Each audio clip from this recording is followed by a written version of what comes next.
ईरानी supreme leader Ayatollah Ali Khamenei ने America और Israel पर एक बार फिर तीखा हमला बोला है।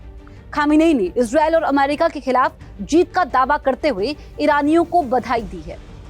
उन्होंने कहा, अमेरिकी शासन ने सीधे युद्ध में प्रवेश किया क्योंकि उसे लगा कि अगर वो ऐसा नहीं करता तो इजरायली शासन पूरी तरह से तबाह हो जाएगा।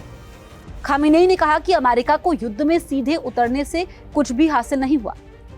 ईरानी सुप्रीम लीडर ने कहा कि ईरान ने अमेरिका के मुंह पर जोरदार तमाचा मारा है।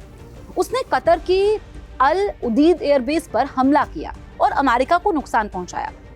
कतर का अल उदीद मिडिल ईस्ट में सबसे बड़ा अमेरिकी सैन्य अड्डा है। ये बेस 60 एकड़ में फैला हुआ है।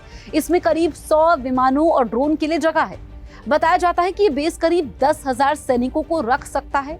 इराक, सीरिया और अफगानिस्तान में अमेरिकी अभियानों में इसकी अहम भूमिका रही है।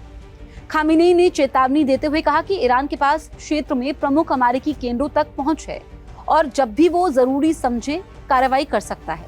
उन्होंने कहा कि ऐसी कार्रवाई भविष्य में भी दोहराई जा सकती है। अगर कोई आक्रमण होता है तो दुश्मन को निश्चित रूप से भारी कीमत चुकानी पड़ेगी।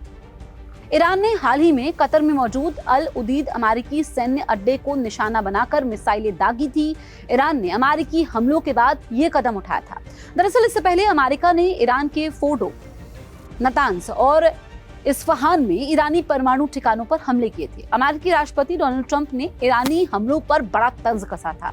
उन्होंने दावा किया कि ईरान की प्रतिक्रिया बहुत कमजोर थी। ट्रंप ने कहा कि तेहरान की ओर से 14 मिसाइलें दागी गई, जिनमें से 13 को मार गिराया गया, जबकि एक को छोड़ दिया गया क्योंकि वो गैर खतरनाक दिशा में जा रही थी। बात इजरायल ईरान युद्ध की करें तो लड़ाई के 12वें दिन युद्ध विराम लागू हो गया। हालांकि दोनों पक्षों ने शुरू में एक दूसरे पर इसका उल्लंघन करने का आरोप लगाया, लेकिन आखिरकार मिसाइल, ड्रोन और बम के हमले बंद हो गए। युद्ध विराम पर सहमति जताते हुए इजरायल ने दावा किया कि उसने ईरान के खिलाफ अपने अभियान के मकसदों को हासिल कर लिया। इजरायल ने परमाणु क्षेत्र और बैलिस्टिक मिसाइलों के क्षेत्र में दोहरे खतरे को खत्म करने का दावा किया।